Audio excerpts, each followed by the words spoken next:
इस पूरे परिवार में एक लायक व्यक्ति तो है नहीं। लालू जी स्वयं पूरे बिहार को निकम्मा बना दिए। इनको पहले पूछना चाहिए था जाके पिताजी को ना। अरे उनको पता होना चाहिए ना। यहाँ तो प्रतीक है कि लालू जी दिखे कि वोट गया। तीसरे चरण के मतदान से पहले बिहार में सियासी पारा चढ़ गया है।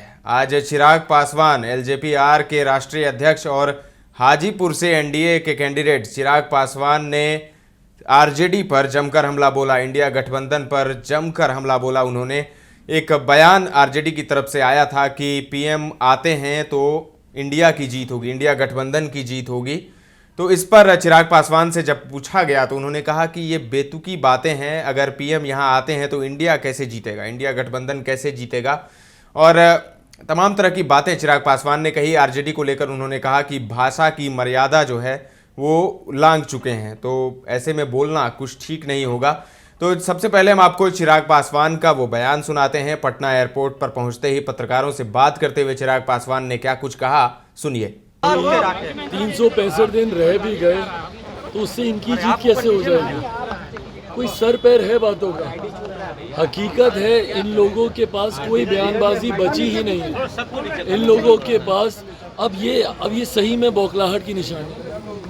मतलब इस बयान का कोई मतलब बनता है कि प्रधानमंत्री 365 दिन बिहार में रह भी गए तब भी इंडिया इनके गठबंधन की इनकी जीत होगी? क्यों जीत होगी? क्या कर्म किया इन लोगों ने कि जीत होगी? और अगर इतना ही भरोसा था अपनी जीत में तो 14 के परिणाम ऐसे क्यों आए, 19 के परिणाम ऐसे क्यों आए? और मैं तो बार बार मैं कहता हूँ कि भैया 2020 अगर एनडीए गठबंधन जिस स्वरूप में आज हम लोग हैं उस स्वरूप में अगर हम लोग लड़ते तो दहाई का आंकड़ा ये लोग पार। बीजेपी के नेताओं को निकम्मा बता रहे हैं, निकम्मा बता रहे हैं तेजस्वी यादव। कौन करेगा? मोदी जी ने जो गारंटी दी उसको पूरा कौन करेगा? अरविंद केजरीवाल बोल रहे हैं। फिलहाल वो अपनी चिंता करें। अभी सिर्फ वो जमानत पर हैं। 2 तारीख को उनको वापस सरेंडर करना है। ऐसे में प्रधानमंत्री जी की गारंटी को पूरा करने के लिए गठबंधन के तमाम नेता, उनका पूरा मंत्रिमंडल जिन्होंने 10 सालों में ये कार्य बहुत बखूबी किया है। और यही कारण है कि हर बार से बड़ी जीत हम लोगों की हर बीते चुनाव के साथ होती जा रही है। ऐसे में फिलहाल वो अपनी चिंता करें। जिस भ्रष्टाचार के खिलाफ केजरीवाल जी आए थे, आज उन्हीं का साथ लेकर अपने आप को बचाने की गुहार लगा रहे हैं। जिस दिल्ली के रामलीला मैदान में इन लोगों ने अन्ना हजारे जी के साथ मिलकर जो पर्ची लेकर घूमते थे ना भ्रष्टाचारियों की, आज वही भ्रष्टाचारी इनके समर्थन में रैली करते हैं। ये चिंता की बात। बीजेपी के नेताओं को निकम्मा बता रहे तेजस्वी। भाषा की मर्यादा पूरी तरीके से मुझे लगता है महागठबंधन के लोग भूलते जा रहे हैं। आप सवाल पर, कार्यशैली पर उंगली उठाइए। इस तरीके की भाषा, बट बहरहाल यही कल्चर रहा है राजद का, जो बार बार हम कहते हैं यही कल्चर रहा है। दूसरे को गाली गलौज करना, दूसरों को अपमानित करना, अपनी गलत करनी को छुपाने के लिए दूसरों पर व्यक्तिगत प्रहार लगाना ही राजद की कार्यशैली है।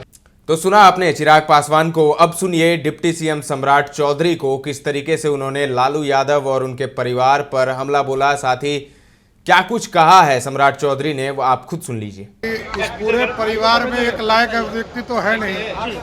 लालू जी स्वयं पूरे बिहार को निकम्मा बना दिए। इनको पहले पूछना चाहिए था जाके पिताजी को ना।